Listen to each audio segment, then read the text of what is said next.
এই আয়াতের ব্যাখ্যায় ইমাম আহমদ রাহমাতুল্লাহি নাম কি?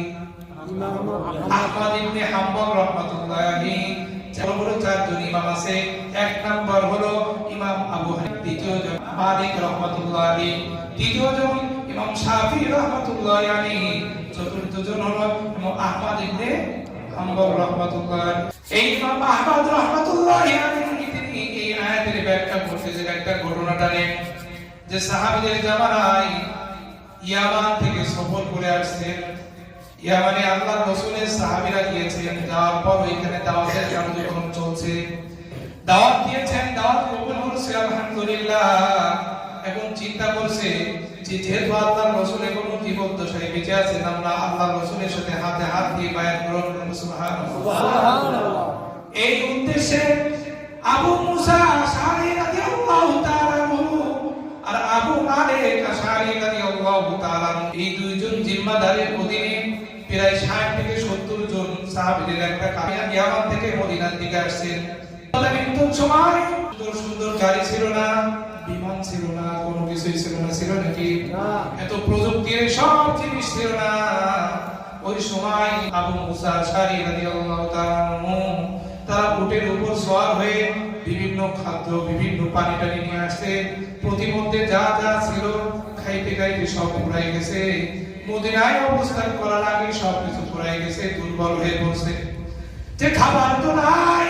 আবু মুসা আশআরী রাদিয়াল্লাহু তাআলা তাদের মধ্য থেকে একজন মুখপাত্র বানাইছে যে যাও আমাদের হালাতের কথা আল্লাহর পয়গম্বরকে জানাও যে আমরা অনেক দূর থেকে সফর করে আসছি, আমাদের চলারও সেই শক্তি নাই, সব খাবার শেষ, পানি শেষ, সবকিছু শেষ, আমাদের জন্য কোনো ব্যবস্থা করা যায় কিনা। ওই ব্যক্তি যখন আল্লাহর পয়গম্বরের বাড়ির কাছে যখন চলে যায়, যাওয়ার কাছে কাছেই দেখছেন আল্লাহর রাসূলের ঘর থেকে তেলাওয়াত আসতেছে। সুবহানাল্লাহ, সুবহানাল্লাহ। কোন তেলাওয়াত? এই আয়াতে কারিমা ওয়া মা মিন দাব্বাতিন ফিল আরদি, জমিনের মাঝে যত চতুষ্পদ জন্তু আছে, যত বিচরণশীল বস্তু আছে, ইল্লা আলাল্লাহি রিজকুহা, সমস্ত প্রাণীর রিজিকের দায়িত্ব আল্লাহ তাআলার উপরে। সুবহানাল্লাহ। আমাদের রিজিক শেষ। আমরা যেহেতু দিনের জন্য আসছি, কিসের জন্য? আমরা যেহেতু দিনের জন্য আসছি, আল্লাহর রাসূলের হাতের সাথে হাত দিয়ে বায়াত গ্রহণ করতে চাই, খাঁটি মুসলমান হওয়ার জন্য আসছি। আমাদের রিজিকের মালিক তো আল্লাহ। যেহেতু একটা প্রাণীর রিজিকের মালিক যেহেতু আল্লাহ তাআলা, তাহলে আল্লাহ তাআলা এই মানব জাতিকে পৃথিবীর মাঝে যত প্রাণী সৃষ্টি করেছেন, সমস্ত মাখলুকের থেকে দামি বানাইছেন এই মানব জাতিকে। ওই ব্যক্তি আর আল্লাহর রাসূলের কাছে যান নাই, ফিরে চলে আসছে।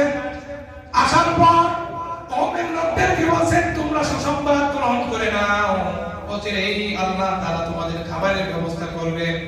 সব সাহাবীরা চিন্তা করছে সম্ভবত আল্লাহর রাসূল খাবারের কিছু ব্যবস্থা করছে, অচিরেই চলে আসবে। তারা আল্লাহর উপর ভরসা করে তারা অবস্থান করছে আর তাসবিহাতের মধ্যে আমল করছে।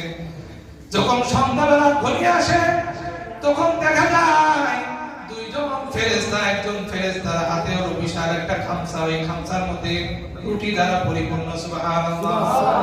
একটা ফেরেশতার হাতে বড় একটা খামসা, যে খামসার মধ্যে ভুনা গোশত দ্বারা পূর্ণ। সুবহানাল্লাহ। যখন ওই খাবার চলে আসে, তখন ওই ব্যক্তি বলছেন এই যে আল্লাহ তাআলা আমাদের জন্য সুসংবাদের যে কথা বলছেন, এই যে চলে আসছে, তোমরা খাও আল্লাহ তাআলার নামে বিসমিল্লাহি ওয়া আলা বারাকাতিল্লাহ ওয়া বিসমিল্লাহি